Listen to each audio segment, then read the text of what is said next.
What's going on, everyone? Welcome into a special spooky episode of Bourbon and Bullshit. Today we are joined by the one and only Aurora Fable, our Gothic Goddess herself. We're going to be sharing some scary stories, some of our favorite horror movies of all time, and just some great drinks. So hopefully you guys enjoy and be safe, everyone. Now let's start the show. All right, guys, welcome into a special episode of Bourbon and Bullshit. This is my second time trying to start this goddamn episode. But, of course, I didn't look for the little bright red light that said we were recording. So you guys missed out on some really deep conversation. Rosanna admitted to killing a man, and I don't know if this is going to work anymore because I wanted to be part of that. Guys, we're, of course, in the studio, joined by live studio audience, Rosanna, my beautiful fiancé. Say hi, everyone. Howdy. It's always howdy. It's adorable. And, of course, as you already heard in the intro from Barry Manilow himself saying that we are here with Aurora Fable of Midnight Fables Cabaret. How are you? I'm good. Now, Aurora is under the weather, so you might get a little bit more of a sultry voice today. So that'll be $15 to listen to the completion of this episode. For all you freaks out there that keep writing me and asking me what she's doing. She's married. Weirdos. How are you, Aurora? It's been so long since I saw you. I know. It has been so long. It's been like 12 hours. Guys, part of the reason why we both sound kind of, she's under the weather. I am been yelling for weeks because I work HR. And because we were at Whiskey Business last night, local, for all those who aren't from around here, Whiskey Business should typically happen every year. I know we missed a couple of years because of the pandemic, but it is where local distilleries, big name distilleries, show up and get a bunch of people drunk. Typically, we're tasting whiskey. Yeah, that's not what happens. We don't get drunk. Now we're tasting. Remember the first year or two of Whiskey Business? Look, we started almost 10 years ago, so we were just there to just get plastered and then stumble down Church Street and get pizza. We got paella the first year. Oh, yeah, we did. That was good paella. Yeah, but it did help us learn a lot about different distilleries, places like that, and Whiskey Business is kind of a great nightlife. And part of what was really cool about it back in the day was the burlesque show that took place there. But yeah, so if you hear us sound a little bit just exhausted, tough luck. That's what you're getting today. I apologize in advance. We got hair on our chest from bourbon last night. Yeah, my God, we drank way too much. Because not only did we go to Whiskey Business, we ended up at /distillery/blender. Saw the owners there, drank a drink there. Then we went to the Courtesy and had way too much to drink for someone who had just been drinking since 5 p.m. Yeah. But Mistakes were made. And Rosanna got to try Rumple Mints for the first time. Yes, and that was very interesting.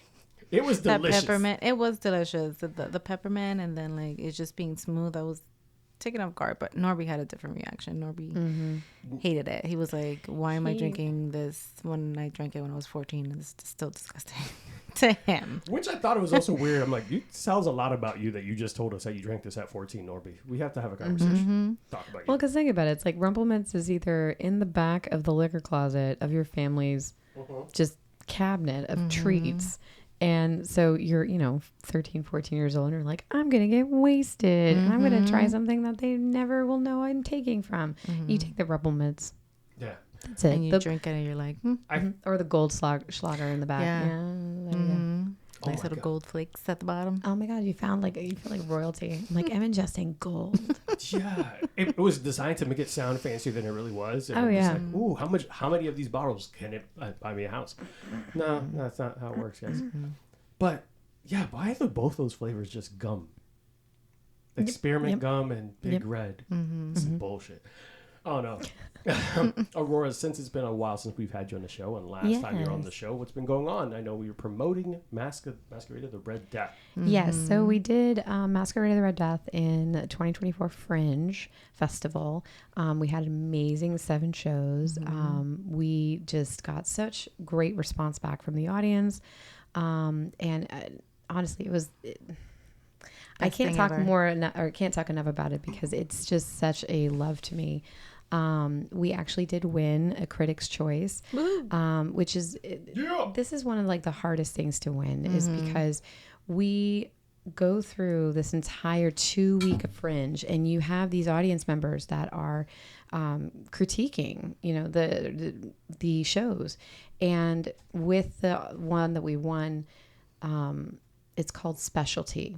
So specialty show means that it can be any type of show, right? And we're burlesque, but we're burlesque and cabaret because we're storytelling. And that doesn't really have a category for Critics' Choice. So the fact that we won specialty, it was the three of us, three producers, myself, Sean Holloway, and Miss Foxy. We were just talking as we're listening to the awards being announced, and we had to do a double take at each other because we didn't realize that they had announced Masquerade until we got yelled at. But like the cast of Cocaine Bear that was sitting next to us, they're like, "They just announced you, get up there!" And we're like, God, we won. That's so what? Cute. That was way too casual saying that Cocaine Bear was Yeah. there. But yeah, It's Cocaine Bear the opera. They were great. Yeah, man. I'd never been to a Fringe festival. Obviously, I went because the Sugar Mama demanded it, and Yes. I wanted to see it. And for those who have never seen burlesque in real life, it's always entertaining. But this was next level. Very great storytelling. I came home and told Rosanna, and I was like, "That was really fucking good." Like I love you. I adore you, Aurora, but I was like, hey, I'm going to go support. I don't know what this is going to be like, blah, blah, blah. And I was like, this is actually really fucking way better than I expected it to be. Well, because you've gone to burlesque shows and, there's a standard, like it's an MC, you come on, do a performance, and then it's the next performer and yada, yada, yada, et cetera, until, oh, look, curtain call, take your bow, bye-bye. This one was different because we're telling the story from Edgar Allan Poe. And so it's dark, it's gothic, and it's lovely. And, we all die at the end. So it's fabulous. Speaking of gothic and lovely, I did want to also say belated happy birthday, but I did post a video for Aurora, and we are today enjoying a whiskey that just felt right for her. It's a Payne Black. It's blended whiskey infused with natural black currant flavors. And we made you a very specific drink. We made you the Gothic Sour, which is, because it's you, I put an ounce and a half of Payne Black. An ounce of lemon juice. A little extra, because you're always extra. An ounce of lemon juice. 3/4 ounce of simple syrup. 3/4 ounce of hibiscus simple syrup this time, just to give it that little red color. She's fancy. Hibiscus. So how do you like your little signature cocktail? I love it. I love the bottle even more because there's a gargoyle that spits out the alcohol, and it's fabulous. Yeah, man. They were at Whiskey Business yesterday. It's really super different kind of product. I've never seen something that comes... Well, Whistle Pig has that pig head, but it's nowhere near as cool as the literal gargoyle on the top, which is part of the reason why I'm keeping it forever. Because it's going to make a fantastic decanter. It's pure metal, too, right? The top. Oh, yeah. It's a good, heavy, beautifully shaped bottle. But... in the spirit of spooky season and all things gothic, we wanted to kind of get on the topic of horror movies and just favorite horror films. And I tasked Aurora with something weeks ago. And, correction. That was like a week ago. If it's today, you said weeks. Today, a week you and said a half. plural. Okay, sorry, a week and a half ago. I'm Hispanic. Exaggerate. I'm going to correct you. You should correct me, but you still have correction, ample amount of time to figure out your 5 horror movies you would like to recommend. It's so difficult. So, I have so many that I love. But it's the genres. Like, well, the reason why we want to do this is a little bit because since we are in spooky season, I wanted for listeners that also enjoy and love horror to get kind of your favorites, why you like them so much, and what stood out from those movies. And I'm going to try to list some movies that people might not have seen or heard of. For those who have followed us from Full Frontal Nerdity Show, we used to like to do, well, we still do it every year. It's 31 Days of Halloween. Yeah. Where we recommend movies that you might not have seen, might not have known about, and especially for you young kids who only don't know back in your granddaddy's age what horror movies were. Maybe recommend some classics you've never seen or heard of. Ooh, okay, yeah. So I have some of that list, but I'll let Aurora start with her top 5 favorite horror movies. Top 5. Okay, and so why. I'm going to say there's 5 of them, but I have 2 ties. So that's not how math works. It does. I mean it look. It's you asked the semicolon me. has been invented for like part 2, man. Yeah. Well, and it's more like with horror to me that it's just they have different subgenres within horror, and there are some films that are considered horror, but to me they're more romance or they're more like psychological thriller than a true horror. And really, it's horror is awesome because it doesn't have like a horror movie has to have XYZ in order to become a horror movie. So how would you tell the difference between something that is psychological versus like thriller or gore? Like, how are you making that difference? So it all bases into like the original films that kind of pioneered those, like carved the path for those that to come forward to it. Because every single horror film, like you always have to have in horror films, like you don't necessarily need like jump scares or anything like that, but you need to have an element of fear. Okay. Right. And psychological thrillers are ones that go deep into your mind and your psyche, makes you think, oh shit, is that something around the corner? Or, oh, they're going to come through the closet, or they're going to come out of the closet, but and yet they're, you know, they're at your front door. Like it's that kind of thing. Silence of the Lambs is the best thing. Yes. Because that definitely was a really good psychological. So good. Yeah. But the problem is that it's considered a horror, but if you really look deep into it, it really is a like mystery thriller kind of suspenseful film, more so than a true horror.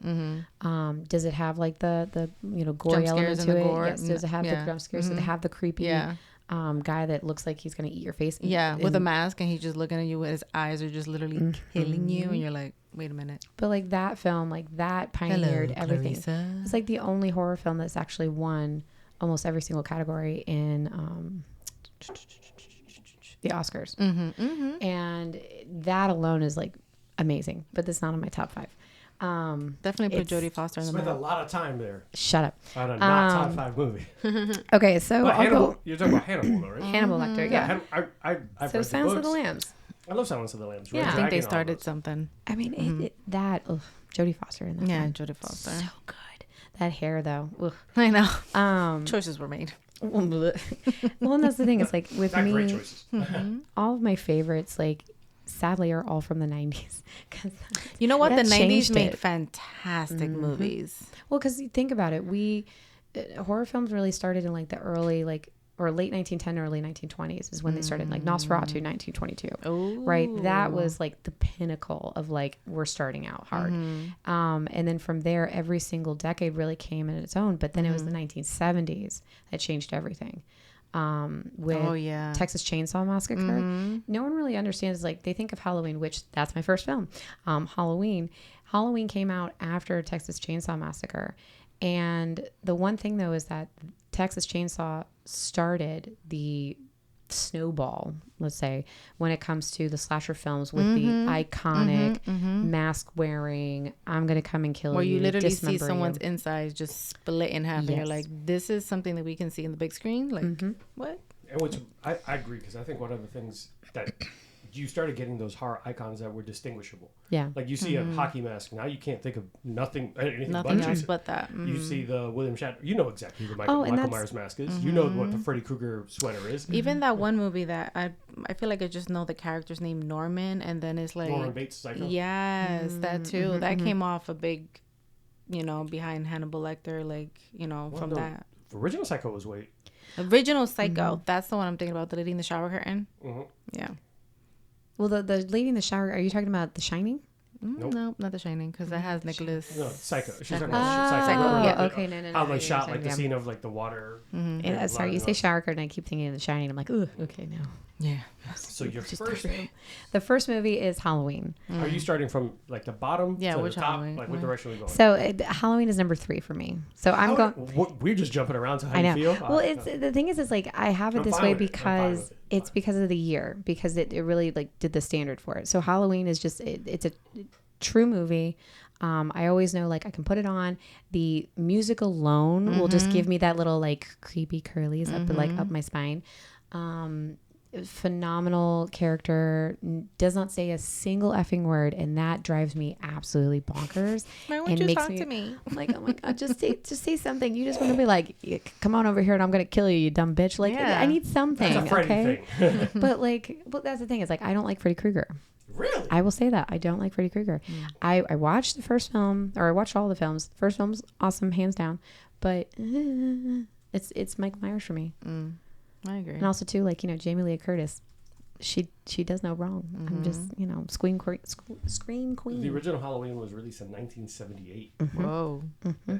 So that's wow. But you got to think, like, Halloween did so much for the horror genre because it brought that character, right? Masked, I'm going to come and kill you, everything else to suburbia. Yeah, because like brought it to your home. Because Jason didn't even come out until 1980. Exactly. And even then it was the mom.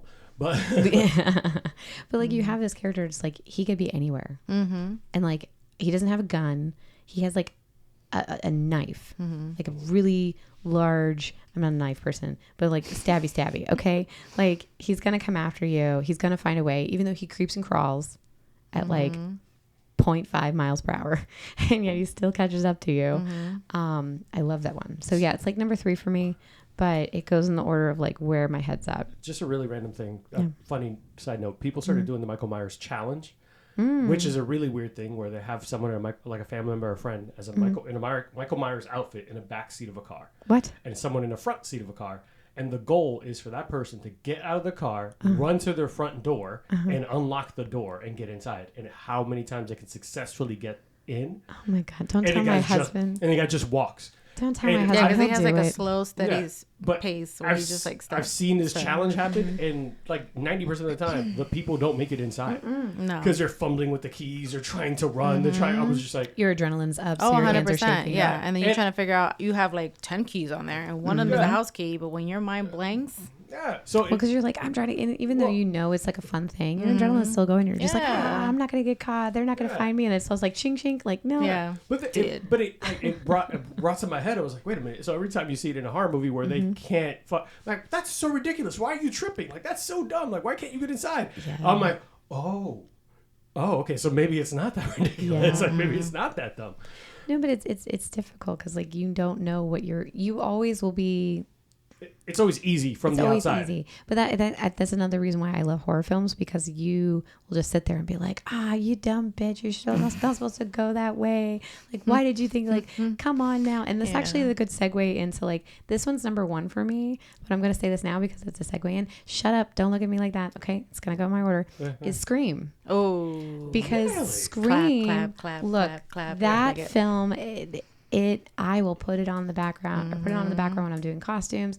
If I'm having a rough day at work, I'll put it on, because it was the first film to really showcase what true horror can be. And they're like, this is the formula of horror. This is the formula that do you all not understand and like watch these movies to like figure out this, everyone's a suspect. Like that was amazing. And the fact that we're watching it and screaming at them, saying, you are so dumb, he's right behind you, when he just made a speech of like, what do? You don't say, I'll be right back. You don't have sex. You don't go into the other room. Like, there's things that like they follow and they break them every single time. And look what happens. All the horror tropes. It was one of those movies that was almost like breaking the fourth wall, like being self-aware. Yes. And it made me laugh because it spoke to like our generation, because that was essentially my like horror movie franchise. Because I've always joked about, or I've always said like, well, who's my like Michael Myers and Jason? Because that was way before me.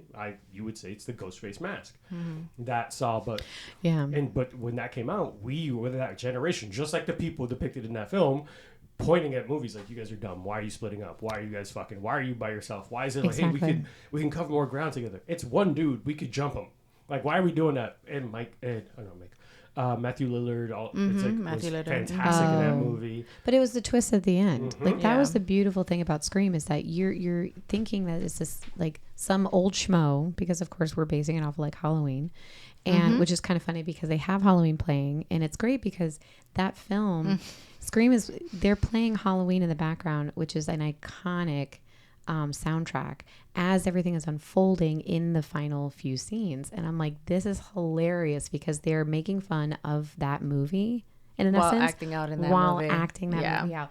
It's so good. It literally goes to show like how much people like horror, where the Scream is essentially a new addition to Halloween. It's literally someone with a mask and someone with like, dressed up that you can't tell who it is. Well, and I love that they have the movie in the background, kind of to like have them both at the same time. Yeah. And I love that as the movies kept evolving, the next Scream, they were always conscious of their rules. Yes. Even to the point that we're like, we get to the later scripts, like, we know the rules. Yeah. Don't trust new people. We don't know you too. Like, you just started coming to the school this year. And like, they just started becoming so aware that, but they would still fall into the same traps, the same like tropes and all this. But it's like, you got to keep it fresh, right? Because if they were perfect and spot on about everything. But I think with the most recent one, one person actually had a gun on them and learned how to shoot and all that stuff. It was like, no, we're going to double tap because we know better now. Exactly. So like, that's where like double tapping came from. Is like, that's the only thing I can think of, not zombie movies. Hello, it's Scream. But Scream is number one. Scream is number one. Then I have to say, and this is my first tie. So, leave me alone. They are both haunted houses. So, and I can't pull them apart. So the first one is The Haunting. With Catherine Zeta-Jones, Matthew McConaughey, Liam Neeson. So that one from 1999, that one just, I don't know, it replays in my head. Like, there's so many good lines from that movie. It got you in a suspense the entire time because you're like, oh, they're just, sleep deprived, crazy people in this like old house. And then you're like, oh no, they're actually doing a study and trying to like trigger all these events happening in this like old house.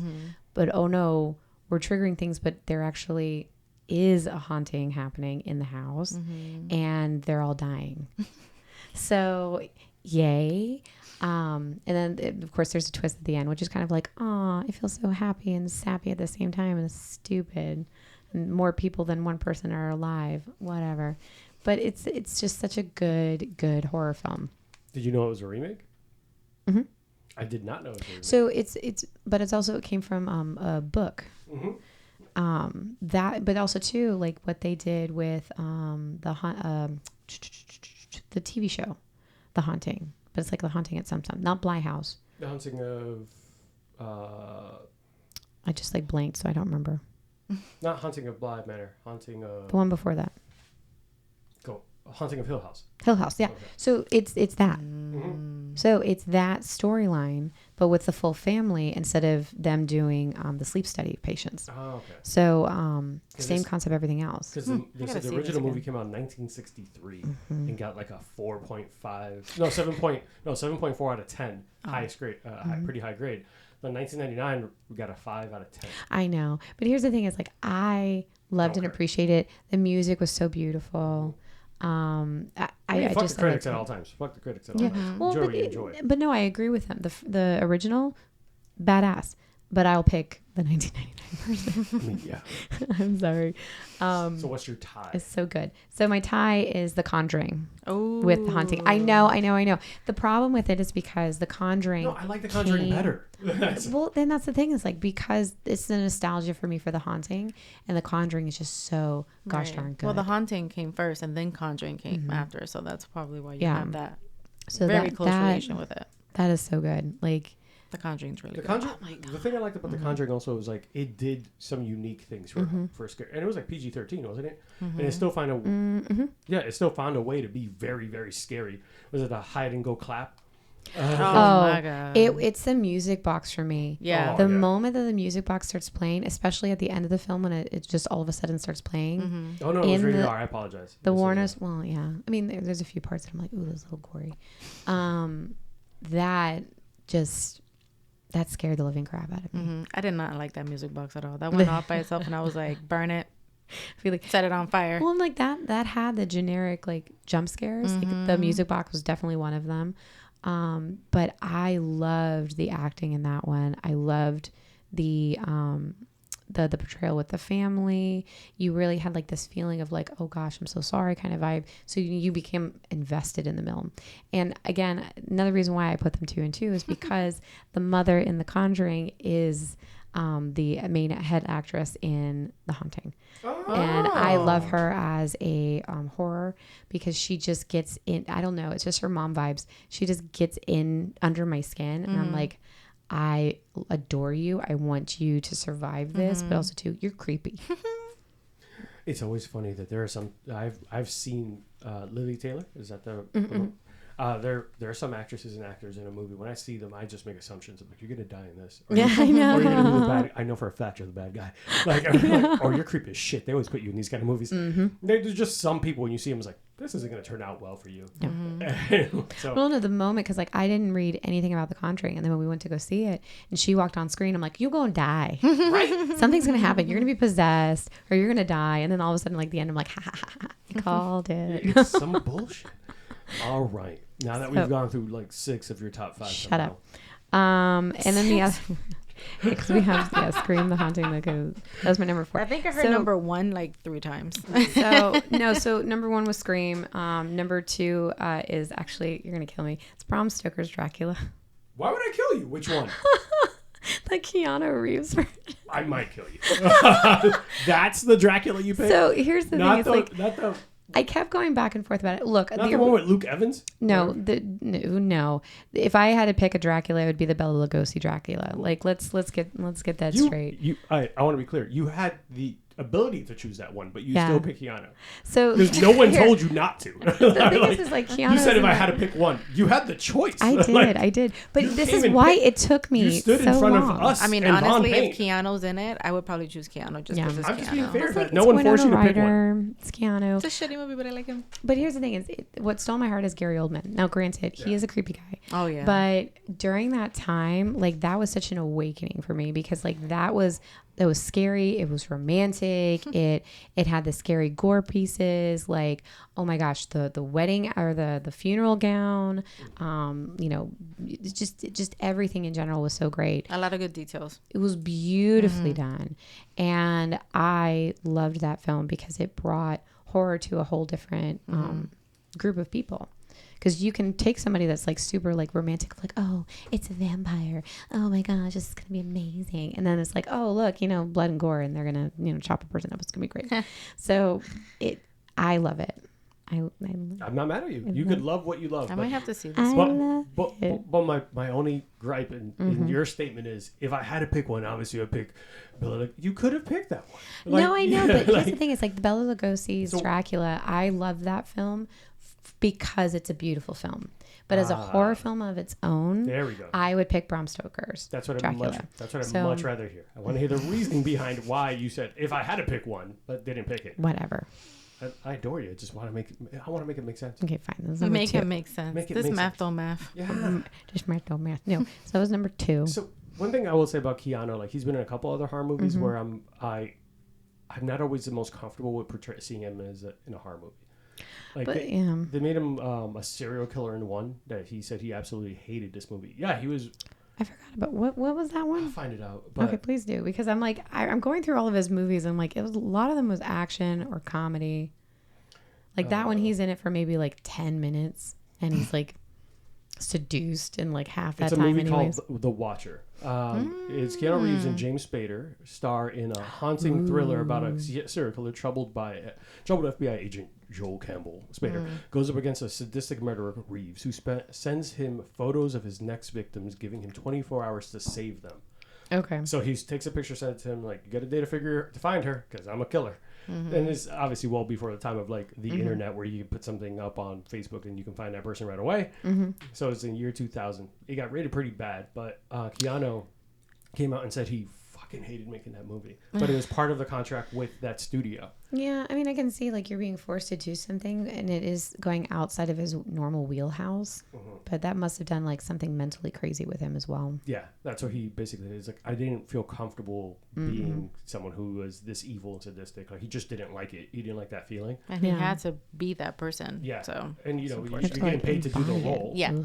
So it was sometimes part of a that stuff contract sticks. Yeah, like we've seen it with Heath Ledger. We've seen it with people who get method acting that they kind of get fucked. The dude from I forget his name, Peter something, a guy who was in American Horror Story, but he was also he had to play Ted Bundy or something like that. No, he played oh, you say it now and I completely forgot, and I would Jeffrey Dahmer. Yes. He said that fucked him up. Yeah. He said, I would never do something like that again. Yeah, but he went hardcore like Heath Ledger method. Like he was watching the tapes, he was listening to his conversations. Like he got his inflection down. Deep. And Like he went deep to get to know him, like into his mental state. Yeah, but I think But someone like Keanu strikes me as the type that will do his best to portray it really, really cleanly, and he was not comfortable with it. But all right, so I appreciate that. I know. What's our next? So shut up. So number 4. We're on 4 right now. Is it 4 or is it tie for 4? There's a tie for 4. I fucking knew it. Okay, so I call this the mean boy, mean girl club. Yeah, I know. And when I tell you why this is a tie for the two of them, you're gonna laugh even more. So the first one's Sleepy Hollow. Get out. Shut up. So reason being is, okay, so Tim Burton's like my favorite, but Sleepy Hollow was one, it was beautifully done. Like visually stunning. The costuming. Oh God, the costuming. It was so good. The casting was great. Had, like, the pumpkin guy. Yes, the headless horseman. He had like on a horseman. Yeah, headless horseman. So it's the Ichabod Crane, but it's a Gothic horror retelling of the Ichabod Crane. So everything Tim Burton does is a Gothic horror retelling. Yes. So it had Christina Ricci in it. Had an amazing. Oh, he loves her. Amazing he loves cast. to have her. He had the Alfred in it. I forgot the actor's name, but I loved him. He was one of my favorite Alfreds. But it's the Mean Boys Club because, of course, it's all of the gentlemen of the town that kept getting their heads chopped off because they're, sluts. So, and they can't keep it in the pants. No, and I love that one because not only the gore is just so comical because of how much blood and like the color and the viscosity of the blood. I love that word, viscosity. No viscous. Anyway, welcome but to the ASMR episode. Or we say viscous. But it's Tim Burton bringing the lore of the Headless Horseman into like such a like hellish nightmare that like taking what is his name? Not Christopher Walken. Yeah. Christopher Walken? Yeah. He's in that? I thought it was like Christian Walker. Anyway, Christopher Walken. So he doesn't speak much, but it's funny because like, his teeth were like chiseled down into like spikes, and he ends up kissing her and she like gets all like blood everywhere. And like, it's just because he bites her tongue off. Like, it's amazing. Jesus. It's so sexy. So yes, it's the Mean Boys Club. And then I have the Mean Girls Club, which is The Craft. Oh, I love The Craft. So that literally, it sticks in your head. Like, we are the weirdos, mister. Yeah. Like, that had so many iconic lines in it that every single time I rewatch it, I love the part when the one that looks like the craziest, she loses her shit and she's like trying to kill everybody. Yeah. Nancy. Ugh, I love that. I love like watching the movie up to that point and they get super excited and I'm like, yes. But it's the badassery of it. I wonder if a lot of women love that more. Well, girls. To be fair, I also love The Craft. The Craft is so good. I can watch The Craft over and over and over. Like The Craft was just a really good movie. Like, I wasn't mad at. There was not one time during that movie and they do like the summoning and where they kind of like levitate the girls and they say the words over and over. Light as a feather, stiff as a board. Light as a feather, stiff as a board. And they say it over and over and over again. And I'm like, I want to do that. But the thing is like going deeper into it is that it's definitely like going into witchy culture, right? So going into the fact that like Nancy was definitely like super cray cray and like she trying to take all this power into it. Yeah, she wanted to take all this power into it of Manon, and like that to me, like it's a sisterhood, but then it's also too is like that movie is not just a witchy film. That movie also shows like the struggle of, because it's set in like high school, right? So it has like that struggle factor, but then every single character out of the main 4 girls each had their own diverse issue, and it made them such amazing characters. Like I'm invested in every single one. It's not just Nancy that I'm invested in. No, it's every single one of them that I'm rooting for, but at the same time, like, bitch, don't be hurting on your sister. Like, that's why, like, that to me is true horror, because you think that you're best friends with these people, and then at the end of the day, you're not. I know. And they're coming for you because all they want is power and to take over and to be better. And be the best one. See, my thing with that movie is that there's a lot of deities, and they chose one that they believe would help them, but it was actually evil. The deity. Yeah. It's like... That, well, it was like Nancy made it into being. Yeah, so she used it into, so it brought in that realm of like Wicca and like deities and like, that way of horror. Yeah. That way of suspense. of like, instead of having like a creepy guy with a mask trying to kill you. Yeah, it's something that you can't really see. Yeah, but it still has utter control, and that's scary. But like that film, when it came out, like it revolutionized the way that we saw Wicca, witchcraft, which hasn't been seen really. No, because like we had other films, like, and I gotta remember my timeline when it came to it, but there were so many other witchy films, like of course like Hocus Pocus, like we love that, it's so cute, it's childish, but it really did dabble more into that. Hocus Pocus was one of mine and my little sisters, like there are very few films and songs that we we 100% aligned or agreed on. Like, this is us. Hocus Pocus, we watch it together every year. To this day, any Halloween, anytime I see a Hocus Pocus, anything that I can buy, even if it's clearance, I buy it and mail it to her. It's so cute, though. Yeah, like, I love and Binks the cat. Her cat right now is called Binks. Like because of it. Like, it's been, what, 30-something years now? Like, 1992. They released a new one, and I never saw it because I was like, you're going to ruin this for me. I know. Look, a lot of people didn't see it because of that. It was a lip service. Like, I'm not going to lie. But the thing is, it went into the backstory of the sisters, and, like, we're going a little bit off topic, but so it was fine.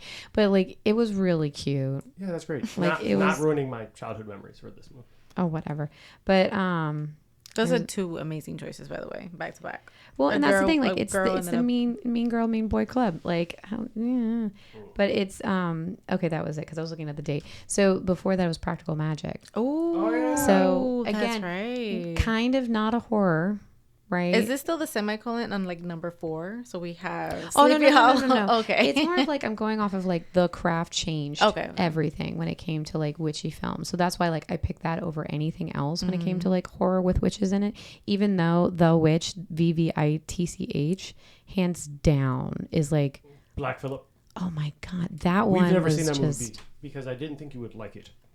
But I will put it on one day. It gets under your skin. Really? Yeah. And it's so suspenseful. Again, that's why like I put it in my suspense column and not my horror column, even though it is a horror. Do you know what I'm saying? Yeah. That's why this has been difficult. Yeah. I got all these boxes and I got to put them together. So and I many. don't know how to do that.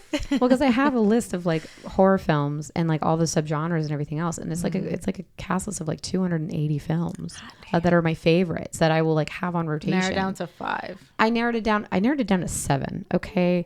Give me a gold star. Okay. I'm giving you a gold star. Did I stop you once? No. No, but you like, gave me gripe.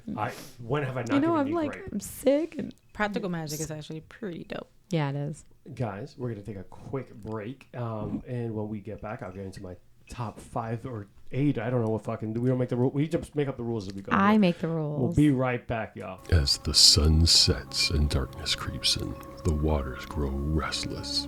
Beneath the surface, secrets lurk and shadows dance in the depths. But this Halloween season, there's one thing you should never let haunt your night. Drinking and driving. Hey guys, as you're enjoying all of your Halloween treats, sweets, and drinks, make sure to not drink and drive. Drink responsibly, don't text your ex, avoid Amazon one-click buy, and don't split up when you hear a noise in the woods. Take care, guys, and back to the show. Hi guys, and we are back. I apologize for my Barry Manilow voice, and we will fix that later on, or just leave it because I don't give a shit. But now that we're back, we're going to, before I jump into my hopefully only top 5, maybe top 8. You can go to hell. Horror movies. But it's not even top 5. I think just 5 movies I want to recommend that people might think are pretty unnoticed. And something that, or things that I appreciate for several reasons. Just going to get into it. I want to talk a little bit more about Von Payne Black, just to give it a little bit of history for those who do chime in for recommendations and context. So this bottle, they're actually based out of Clearwater, Florida. They have won multiple gold awards, including World Spirits Awards competitions for 2024. Ooh, they won like 15 awards. Ooh, all right, they're not fucking around. Consumer's Choice Awards in 2023, Consumer's Choice Awards 2024, 95% score for SIP Awards in 2022. Yeah, it's really unique. So, but if you haven't heard what black currant is, you might have seen creme cassis. Or something to that nature. But if you haven't heard of it, it's because it was really forbidden to be grown in the United States until 2003 as a threat to the logging industry. Many haven't heard of this or even tasted the fruit because of it. The benefits of this tart berry are emerging in the United States as a dense superfruit high in antioxidants, vitamin C, blah, blah, blah, blah. But this unique flavor, they've infused into their spirit as they felt that it fit their unique tribe and style of just being. A lot of their images are of like rock stars and very gothic, but the nose is robust, distinct, brown sugar with hints of oak and cinnamon. Look, I'm not bougie on the show, but overall, this is a pretty delicious It sounds bougie. spirit. We're going to try a little bit neat as we go into it, but it's good enough to just be a shot. But I'm not going to do a shot. We're just going to drink it. No, we're we don't. adults. We're adults now. Everything aches.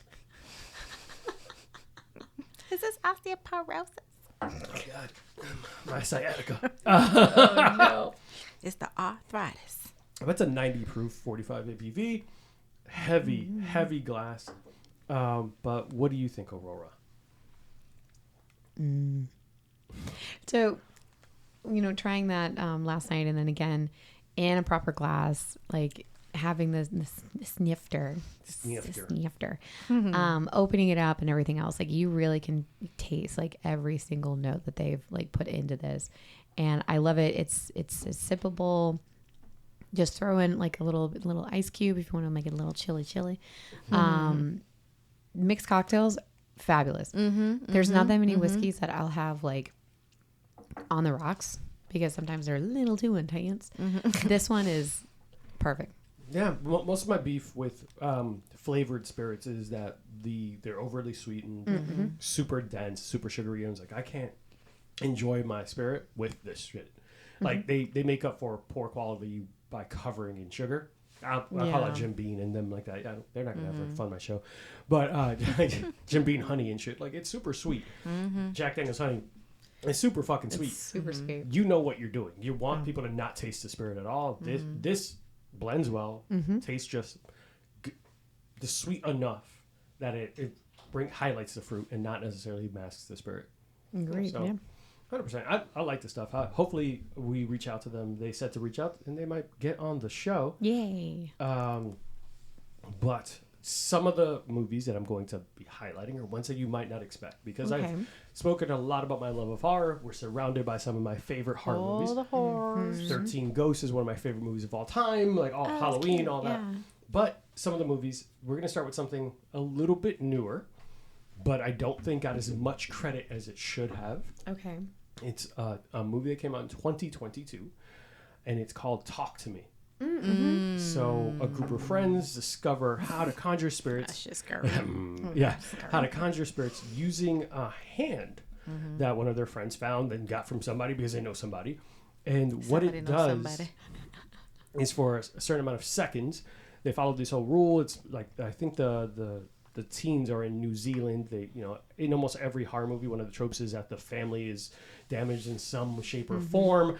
Someone's daddy's missing. Yeah, someone's dad's missing. Something's going on. The daughter doesn't feel loved. Blah blah.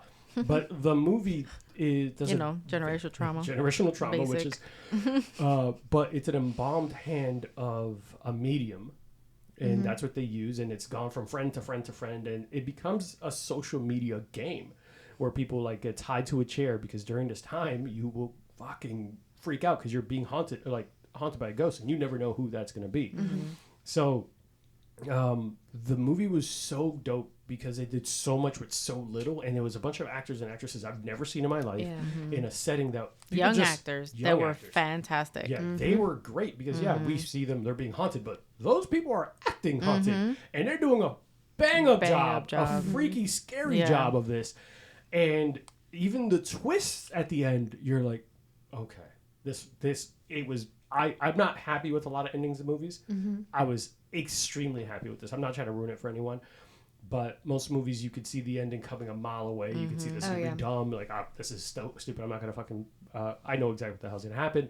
This did a great job of just, okay, I kind of saw the ending happening, but I was still very, very fucking happy with it. So... And I think that the hand came from a dead medium. Yeah, that's right. Yeah. So, like, I guess the medium wanted to be... No, they just said it was a medium's hand. Like, they took it from... they chopped it off from a medium's dead hand, and then they, like... Embalmed it. Pretty much embalmed it. So you're touching someone's actual hand, and apparently that person was able to touch to the other side and speak to anyone. Yeah. So it's used as a tool. But definitely check it out. What's... I just for shits and giggles... The movie it cost $4.5 million to make. It made $92.2 million. Hot That's diggity awesome. dog. Like, That is awesome. it with little to no one Very little. known Australian film. So definitely one of the ones that went under the radar, and I think deserves a little bit of attention because, the unfortunate truth about a lot of movies and moviegoers is we go with what we trust and know. So we're going to see every Michael Myers that comes out. We're going to see everything until it wins an award or it gets a cult following. Right. Like Scream. Yeah. Yeah, and even then, so another movie that I feel needs more credit than it got, and it did have one big name actor on it, and it was The Black Phone. Oh, okay. It had Ethan Hawke. His daughter is literally following his path. Maya Hawke. Yeah. She looks just like him. Yeah, she looks just like him, and she's following just his path of horror. Yeah. So cool. But for those who have not seen The Black Phone, I'm not going to try to ruin it too much, but it is a movie. It's about a black phone. Nailed it. Shit, No spoilers. She spoiled it, guys. So it's a movie. It's a horror movie taking place within a horror movie, if you really think about it. So there's it's a town where there's a man apparently driving around kidnapping children, and people can't find it, track it down. It's like summer of like '84 or something like that, like really back in the day. And Ethan Hawke has done a fantastic job of just being creepy as fuck, like scary as fuck. And I don't really like when bad things happen to children. Okay, I don't like at all when bad things happen to kids in horror movies unless that kid's a dick. And I know it's not real, okay? I'm not sadistic. I know it's not real, but fuck that kid. Like if the two twins from Shining come play with us, if someone fucking hit them, cool. I'm not. The twins alone. They're Not evil. the twins. The kid from the son from Pet Cemetery. I'm punting that child.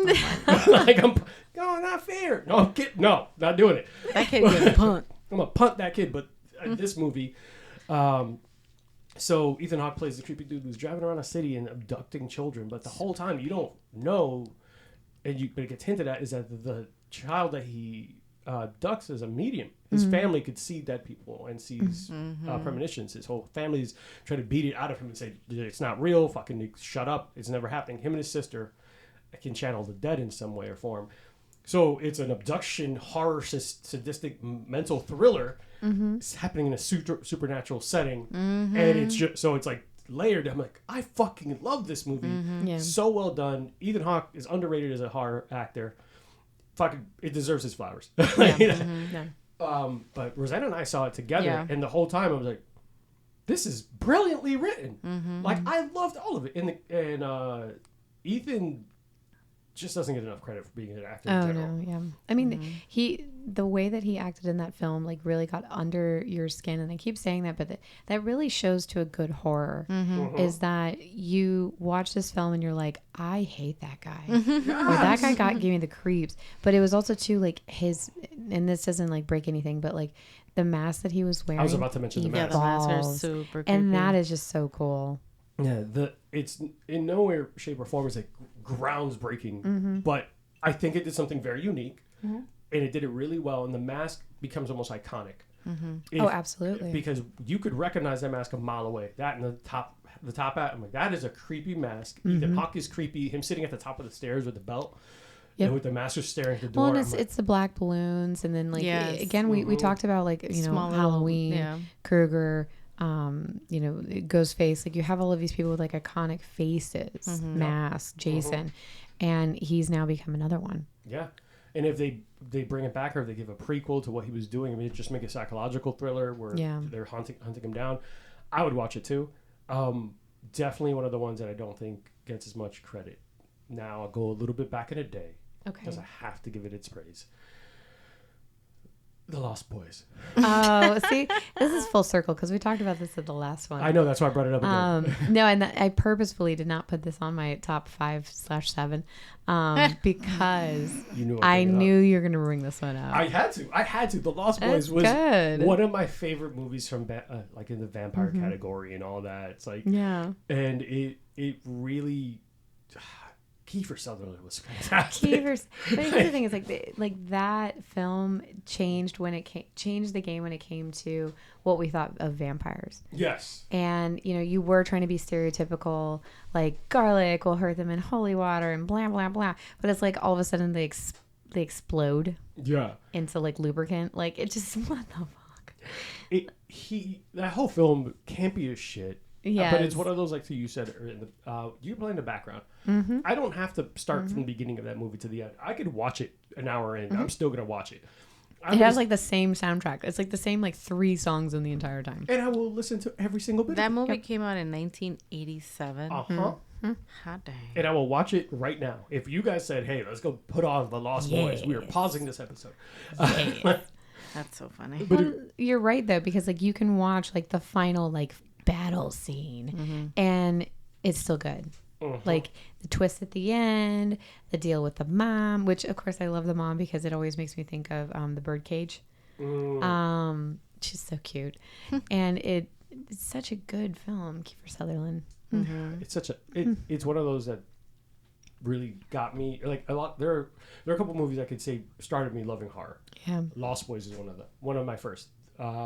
It's not going to make the list, but American Werewolf in London was also one of the ones that started me in horror. Yeah. Obviously, Freddy Krueger started me in horror, but we're not going to use those for like the list because people know those. Well, because they're tried and true. Yeah, tried and true, and like there's nothing. We know them to this point. Yeah. Like there's nothing that's going to like catch us off guard. One of the movies that I don't know if I want to put it under horror exactly, but I think deserves recognition because of the actor was the movie Split.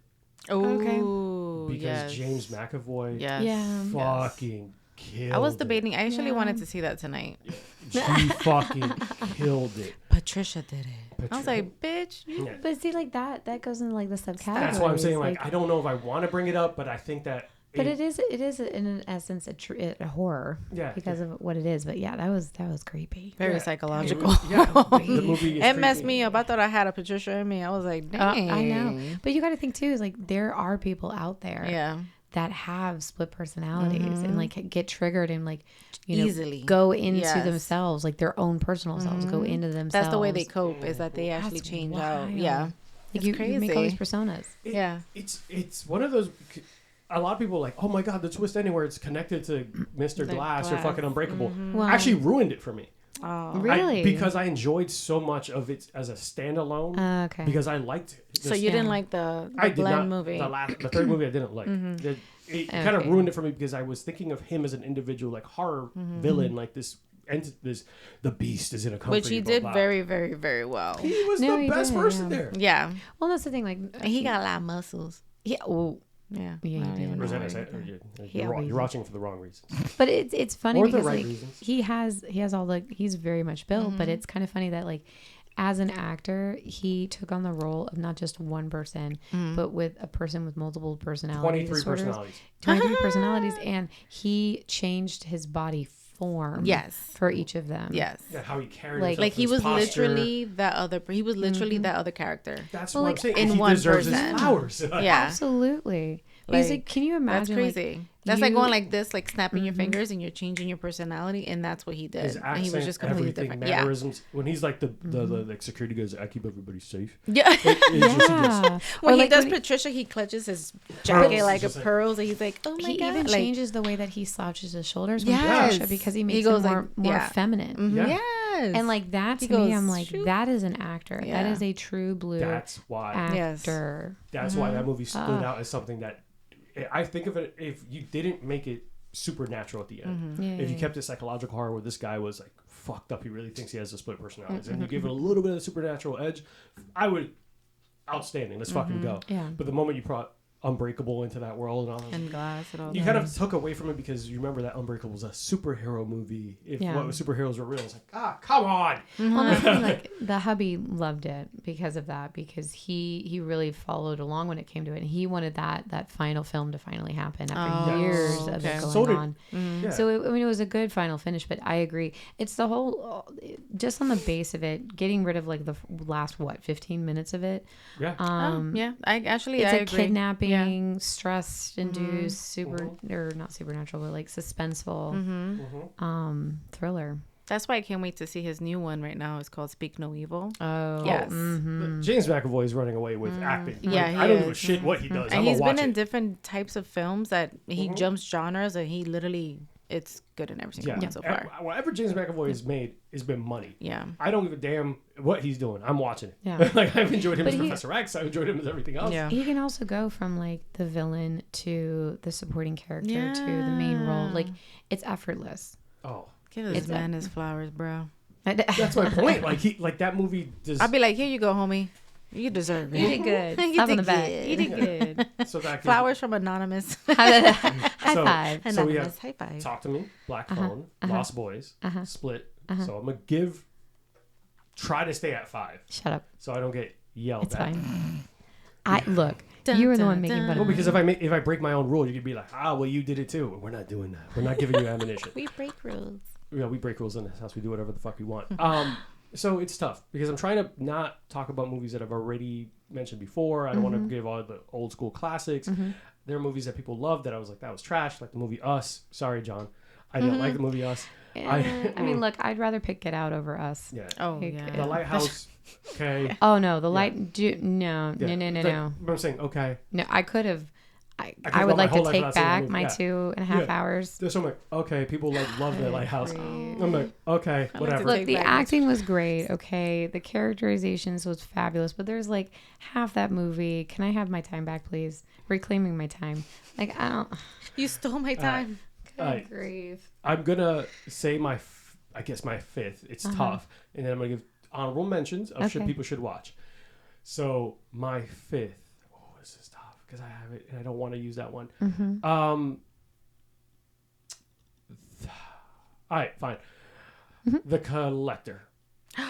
The Collector, because it was kind of an That's a underknown good Saw one. kind of movie. Yeah. So The Collector, what he literally imagine Jigsaw, but worse. This And man, that's where films like this evolve into other things like Saw. yeah, like but Collector came around the same time about Saw, but was not really noticed. But it's this dude who is Yeah. sadistic, is setting up whole buildings. It says it's a nightclub, and is the very first movie. We'll go back to the very, very first movie because it was really, really cool. You're following this guy who's installing security devices, and you find out that he's in a lot of debt. But what he does is he breaks into a bunch of homes, and because he's known to be a good lockpick, and he breaks into rich people's homes and takes their shit. So he is installing a bunch of stuff into a really rich person's home. Remembers that this movie came out in 2009. Okay. Says, I'm going to go back to that house. And when he goes into this house, he's realizing someone's put extra locks places. He's realizing things are changed around the house. Like there's gates around the house. He's like, what the fuck is going on? He's like, okay, so he's just still trying to break in. He looks, why are the windows boarded? And as he's walking around the house, he's realizing someone's put spikes around the house. It's booby trapped. He's like, what the fuck? You come to find out he broke into a house that a homicidal murderer broke into and made the house into a giant death trap for the residents. Wonderful. So he's now in that home. Great. It's like an escape room trapped. live. He's trapped. You're like, you done fucked up. But his point is, I need to get this money to save my family because now they have my family. But I can't really walk out of here leaving this family to be killed by this Wow. murderer walking around in a leather fucked up mask. Wow. If you look up the Collector's mask, it's really creepy looking. So he has to so it's an ex-con plots a heist at a new employer's country home, unaware that a second criminal has also targeted that property. Wonderful. Rigged it in a series of traps and murdered all the stuff. So he, at some point, he's like, fuck it, I can make it out. But he's trying to now sneak around the house and not get caught by this guy, who's an obvious murderer, because he's now watched him kill the girlfriend, kill the daughter's boyfriend, and kill the daughter. One of the daughters. Kill the husband. The wife is running around the house, but then there's a small child that has been able to hide somewhere in the house. So he has to make a pimp decision. Not the child. Yeah, so he has to make a choice. He's like, Not do the I get the baby. fuck out and save myself? I'm not ruining anything because it's 2009, but there's a moment where he got out and he looks back and he sees the little girl at the window and he's like, God damn it! Not the baby. I have to go back in there. No.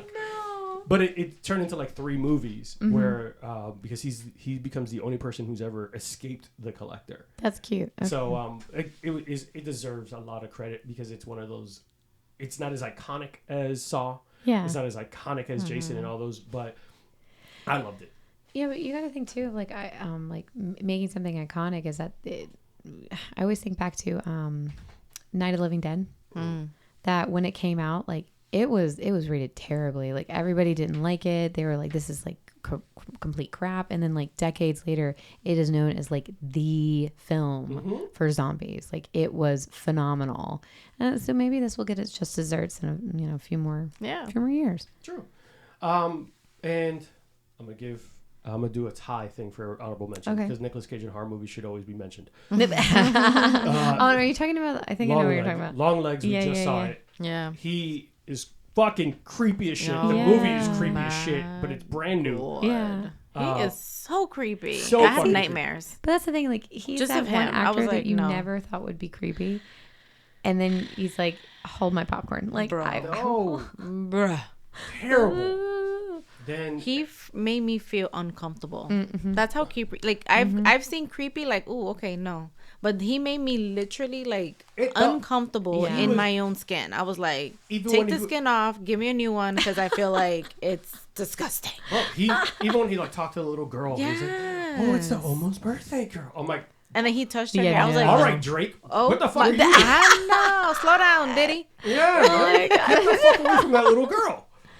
Oh my god! Jesus. And then 2018's yeah. classic Mandy. Oh yeah. yeah. That's what I thought you were gonna say for That's Nicolas Cage and Mandy. Well, that's like Nicolas Cage subcategory of horror. It's a Mandy's Pacific Northwest 1983 Mandy. Outsiders Red whatever. It's like a very bright, crazy, Yeah. violent film where I think they just said if you're like super high, don't watch it. or it's do gonna- watch it.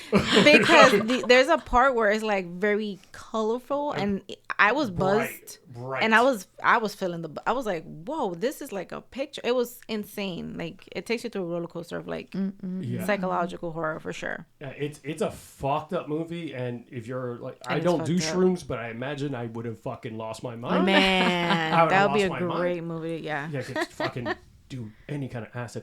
And just one that just funny, The Blackening. The Blackening. It was a 2022 film. It's like it's an all black cast, and it says we can't all die first. So it made fun of the Trump.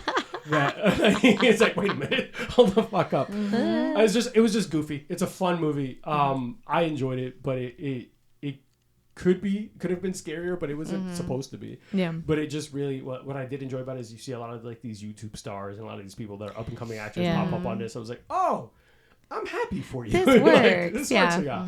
That's it. I think those would be my like the ones that weren't honorable mentions. I think are ones that people don't always necessarily pay attention to, especially because some of them are newer. Black Phone, Talk to Me, all those like these are bangers, and I don't think enough people give newer movies a shot. Well, I mean, sometimes people get like overloaded, especially in the horror genre, because we got a lot of B movies like bouncing around. But some of these B movies are bangers. Like they are really good, and you got to take a chance on it. But then you have like those really creepy ones from like 1980s, 1990s, where they need to be seen. Like, they're not going to be the best. Yeah, they're going to have some really crazy pyrotechnics, but like, just give it a chance. Of the best. Yeah. Right? Give the movie a They're chance. just the movies that deserve a little bit more fucking time. They're movies that came out with the viral marketing, like Smile came out. That shit was great. Yeah, like that marketing I thought was really cool, but like I didn't enjoy the movie. Yeah, but the marketing was dope. The movie wasn't bad. No, like I'm not saying it's bad. Like it's not making my like top 100. Oh like, no, it's not. But it's something that like again you watch, Yeah. you enjoy, or you might not enjoy, but at least you can say hi. I liked it. But one of the things I liked is that it took a risk. It Yes. did something a little different, but I'd say a little different, but not really. It's almost like The Ring. Because once you've seen the thing, you're like the next one up. You're the next one up. They took kind of that.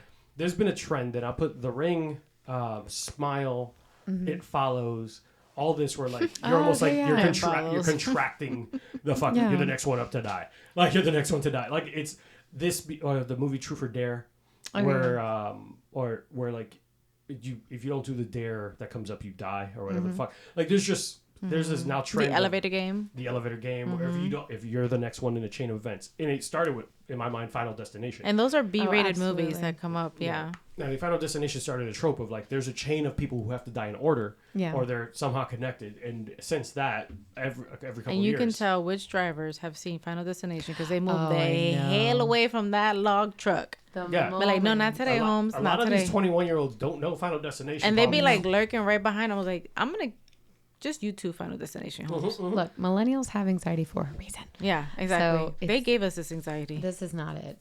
Final Destination taught me a lot of things too.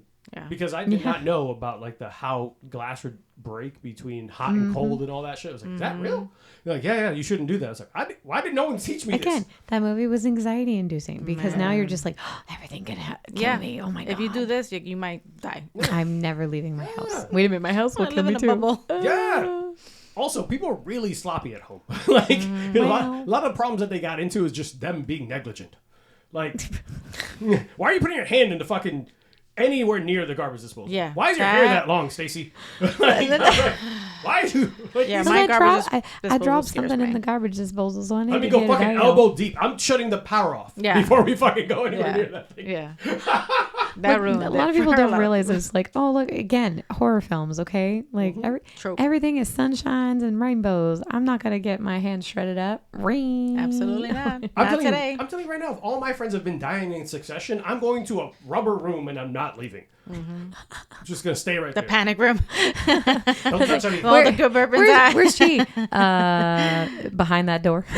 Drinking whiskey. Can I get in that? No. Nope. You got to know the code. You gotta have like your retina scanned and you have a passcode and DNA. You gotta give a left kidney. Just the left one. Just though. the left one. You're screwed if you don't have one. All right, so that's so fucked up. Like, can't get in here. Fuck that. Rosanna's like, I thought you said forever. It's like, I'm sorry, baby. Like, the door is closed and I can't open Forever it. has a limit. I saw that fucking There's truck. a cap. There's a cap on that shit. I'm not gonna. Not ain't happening. You're gonna have to stay out there. But those are some of our top horror movies, and hopefully people will check them out. I'm gonna get into something I just thought was interesting, and speaking of like Halloween and spooky season and everything like that. But we are a bourbon enthusiast show, I wanted to look something up because you think about all like the drama behind distilleries and bourbons and generals and all this stuff, and one thing that people don't always highlight is murder and death. That happens along with a lot of these distilleries, and seeing as in almost every single fucking bottle is named after a colonel or a general or something in a Buffalo Trace distillery is surrounded by someone who has done some killing. Murdering. So one of the most famously known distilleries is also one of the most haunted. The Buffalo Trace Distillery, as one of the oldest continuously operated distilleries in the United States. I knew I felt some spirits. Spiritus. Espíritus. Matter of fact, Buffalo Trace was featured on the show Ghost Hunters on an episode in 2011. I want to see it. Wait, do I? Yeah, you probably do.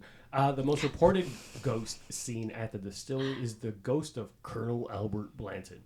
From Blanton's. Oh, cute. Who died in the premises in a mansion that is now used in a mansion. In a mansion that is now used as was one of their offices. I'm not cute. doing paperwork here, Greg. Imagine doing QuickBooks where that guy died at, and you're like, why is my numbers keep getting fucked up? Blanton, stop touching the buttons. What were you gonna say, Aurora? No, just I'm thinking like it's his mansion, so he's like walking around in like a robe and be like, hey, Bro. hey bitches, how's your Monday going? Swirling the bourbon. Just sitting down and be like, what's going on today? He might not be the least friendliest ghost. He might be pretty friendly. He's just, if he died drunk, he's just like, hey. Yeah, I'd be like, what are we having for lunch? Tex-Mex? What's it going I'm done. I mean, thinking about the time, I was going to say he probably is super inappropriate. He's like, who let these ladies work? Yeah. Look at them go. Wait a minute, what are they wearing? Oh I see the ankles. These ladies work. I'm fucking. These ladies have pants now? It's like, General Blanton. It's 2024. Relax. I'm thinking about when he died. Get with the times, sir. This one has markings on her body. What is that? Look, he's probably pretty conservative. He's like, oh my God. I declare. General Blanton. This woman has no sleeves on. This woman has no sleeves. Do you have a husband? My ghost is really... Can we have HR in here? HR is a priest. He's like, don't make me do it, Blanton. It's in the contract. It's in the contract. One retelling is Christy Woldbridge, Public Relations Associate Manager of Buffalo Trace Distillery, said, one of the most interesting stories is I think that the building is our old PR manager was coming into work really, really early one morning and saw the face of a thin gray man looking out the window. She looked away. When she looked back, the face was gone. Ever since then, she couldn't work by herself in the building anymore. People would report either feeling cold spots, doors opening and closing where they shouldn't after they've closed them. So he's rude? Apparently, it's his business, so he's probably just checking up like managers do. Oh, Like managers do. Like, what are you doing? What are you doing? There was supposed to be a comma there. I'm going to go check on Stacy again. She better not be by the fridge. Hey, you need to tell them to look back at their emails, and because you've already said that. He's like, ma'am, I know that there's fancy machines. No, stop, sir. But that's one of the most famously known ones. Then there are a ton of them because if you think about how much death is surrounded around them. One of the other interesting ones is Bowmore Distillery. Bowmore's Distillery's ghost story stars a whiskey-stealing headless horseman. I love that. How does he drink the whiskey then? Just straight to the body. Esophagus. Just straight down. Yeah, just It's straight Yeah, down. but then he can't taste it. Sometimes it's just trying to get to the job done. Trying to get the job done. We're taking it to the head. I mean, ain't got no head, home. I love how I go straight to that. I'm like, but how does he taste the whiskey? He's a ghost. Get the cherry down. How Aurora. can he enjoy the whiskey? I don't ask the logic of the spirits. Explain this, sir. No, but now I feel bad for him. can't even enjoy it. Lachlan Bond, who is a crofter who lived in the Isles of Islay off the coast of Scotland one night. He is said to have returned home to find his front door wide open and an open bottle of Bowmore on the floor. He also saw a headless horseman riding away from his house. I was about to say a whole. Like a whole. Bond told his tale to the islanders, who were so frightened by it that they decided never to offer an open bottle of whiskey to guests. The islanders still tell Bond's story and warn others about the dangers of inviting the headless horseman into their home. Yeah, apparently leaving an open bottle, he shows up. The headless horseman is not the only notable supernatural entity. The devil himself is said to have been chased away from the nearby church by the workers who caught him trying to steal whiskey casks. They caught the devil trying to steal their whiskey. The workers allegedly chased him down. Be like, that means the devil likes your whiskey. Yeah. I don't. But it's cool. The though, angels get their share. I want my share. There's a devil's cut for Actually, a reason. yes. devil's You know what? cut. Full circle. That's cute. The devil's cut. Devil's cut. Yeah. You know what the devil's cut is, though, right? Oh, all right. So there are two concepts. The angel share is when the whiskey evaporates, blah, blah, blah. But the whiskey that gets absorbed into the wood That's the devil's cut. is called the devil's cut. Because lines. they actually, over the last 10 years, they came up with a method of extracting it by rehydrating the wood to pull out all that moisture and pull out all the whiskey that's left over. Gives you a much deeper, rich, wood taste, but they made a devil's cut for a lot. Jim Beam actually That made makes the more devil's cut. sense. Okay. Yeah, because of the angel share of the devil's cut. Mm. Stayed here on Earth with us. So you learn a lot in Bourbon and bullshit. Yeah, we're here for the facts, but it's just really cool. Facts. Straight facts here in Bourbon and bullshit. But some of these distilleries are said to be still haunted and visited by Major James Grant visits the Glenrothes distillery in Scotland, said to be haunted by a ghost named Byway, to whom the distillery still toasts to this day.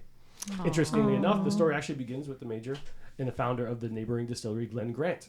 Grant went on a trip to what is now known as Zimbabwe on a big game hunt in 1898. And when he returned, he met a young boy who was dying. Grant spoke with the tribe there and then agreed to let Grant take the boy as a servant, as he would likely not This is survive. getting real dark. Wait, he took him because he wouldn't survive if he stayed. Basically, said, hey, let me have him. But he wanted to bring him home so he can give him real medicine. Okay. But yeah, he Okay, said that's servant it. here. We're just not going to get... Yeah. It's a different Hopefully time. We're not that's here it. for that. Hopefully it's just medicine. Yeah, I hope. But they said that Byway's spirit was appeased and is there still. Just saying. We're going to go straight down that. We're just going to keep going. But they still toast to the ghost to this day. But That's cute. it's just interesting that when you think about, we often forget some of these older buildings, older areas, and a lot of the stories behind these distilleries involve death. We were at Jep the Creed, we were at a couple other places, and when we talk about, there's a lot of conflict around these distilleries. There's a lot of just shit and just over time. We never really think about the fact that we're walking into a distillery or place that's been in operations for over hundreds of years. It's like, I'm sure 1 or 2 motherfuckers died there. Yeah. Oh, absolutely. Yeah, so it's cool to see that they are still very, very superstitious, even regardless of those spirits. I love that. But, guys, we're going to close out this portion of the spooky episode. Aww. And we're going to be back next week with a little bit more spooky. We're going to share some ghost stories and some recollections and stuff. Wiggy.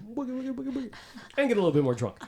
Guys, as always, thank you for tuning in for Bourbon and Bullshit. Aurora, do you have anything to say to the lovely people at home that only tuned in because they love your voice? Yeah, especially now that it's deeper. Now that I'm sicker. It's I love you.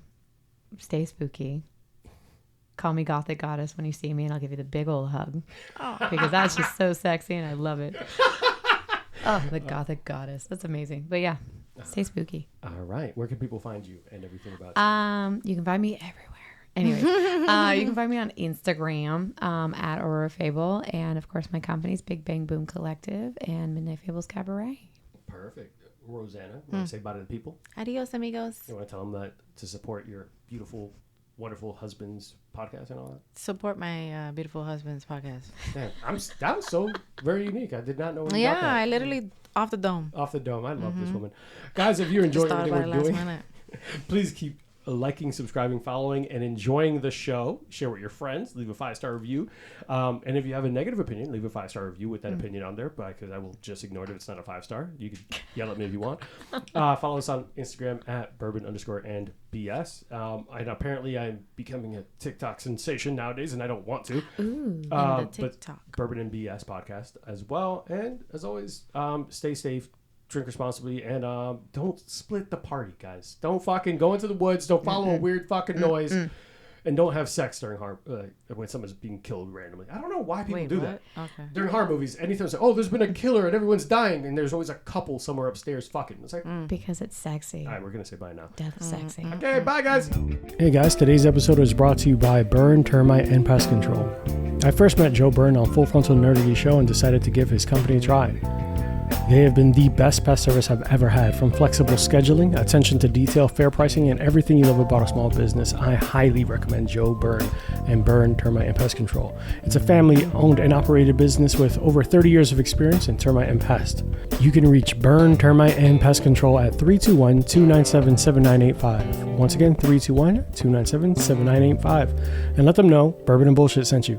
Thanks, guys. See you next time.